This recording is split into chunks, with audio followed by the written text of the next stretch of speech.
ہفتے یاستہائے متحدہ اور کینیڈا کے 4 خلابازوں پر مشتمل ناسا کے عملہ چاند کے دور تک اپنے تاریخی سفر کے بعد جمعہ کو زمین پر واپس آنے والا ہے۔ ریڈ وائزمین، وکٹر گلیور، کرسٹینا کوچ اور جیریمی ہینسن نے اورین خلائی جہاز پر 30 دن گزارے ہیں، تو وہ شام صرف 23 PM کے اسپلش ڈاؤن کے ساتھ پیم کے اسپشش ڈاؤن کے ساتھ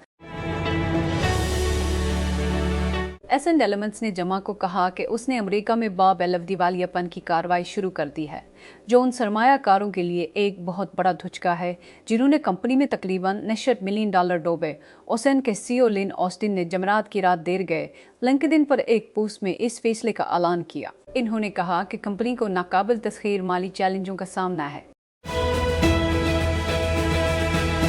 ہاں لوگوں، مستقبل میں یہ یقینی بنانا مشکل ہوگا کہ اوپن کلو اب بھی انتھروپک ماڈلز کے ساتھ کام کرتا ہے۔ اوپن کلو کے تخلیق کار پیٹر سٹینڈبگر نے جمعہ کی صبح سویڈے ایکس پر انتھروپک کے اختراع کی تصویر کے ساتھ پوسٹ کیا، جس میں کہا گیا تھا کہ اس کا اکاؤنٹ مشتبہ سرگرمی پر معطل کر دیا گیا ہے۔ پابندی زیادہ دیر تک نہ چل سکے۔ چند گھنٹوں بعد پوسٹ وائرل ہونے کے بعد سٹینبرگر نے کہا کہ اس کا اکاؤنٹ دوبارہ بحال کر دیا گیا ہے۔ سینکڑوں تبصروں میں، ان میں سے بہت سے سازشی تھیوری لینڈ میں، یہ دیکھتے ہوئے کہ سٹینبرگر اب انتھروپک حریف اپنائی کے ذریعہ ملازم ہے، ایک انتھروپک انجینئر کا تھا۔ انجینئر نے مشہور ڈیولپر کو بتایا کہ انتھروپک نے کبھی بھی کسی کو اوپن کلو استعمال کرنے پر پابندی نہیں لگائی اور مدد کی پیشکش کیے۔ وزیر اعظم شہباز شریف نے جمعہ کو اعلان کیا کہ حکومت ہائی اسپیڈ ڈیزل HSD کی قیمت میں 37 روپے فی لیٹر اور پیٹرول کی قیمت میں 100 روپے فی لیٹر کمی کر رہی ہے۔ انہوں نے یہ اعلان قوم سے ٹیلی بینڈ خطاب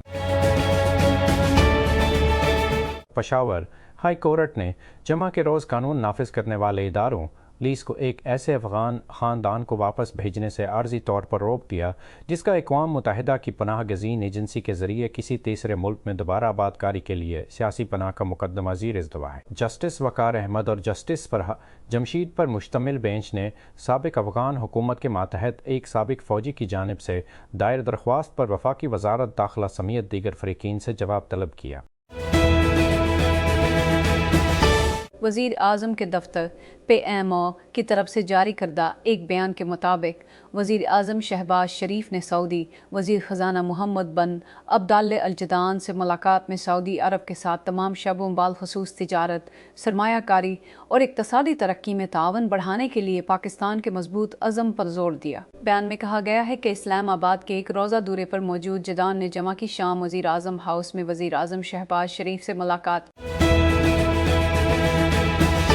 ٹیک کرنچ سوشی ٹیک ٹوکیو 2006 کے ساتھ شراکت کر رہا ہے، جو ایشیا کی سب سے بڑی عالمی جدت طرازی کانفرنس ہے، جو سویس 29 اپریل کو ٹوکیو بگ سائٹ میں ہو رہی ہے۔ اور ہم صرف اس کا احاطہ کرنے کے لیے نہیں دکھا رہے ہیں۔ ہماری اپنی startup battlefield program manager Isabel Johansson Sushi Tech Challenge conference کے فلیگ شپ عالمی پچ مقابلے کے جج کے طور پر میدان میں ہوں گے۔ فاتح کے لیے داؤ زیادہ نہیں ہو سکتا۔ Sushi Tech Challenge grand prix وصول کنندہ خود بخود TechCrunch Disrupt startup battlefield top 200 میں داخل ہو جائے گا، جس سے وہ اسٹارٹ اپ کی دنیا میں سب سے زیادہ معیشتیت مراحل میں سے ایک پر پچ کرنے کے اہل ہو جائے۔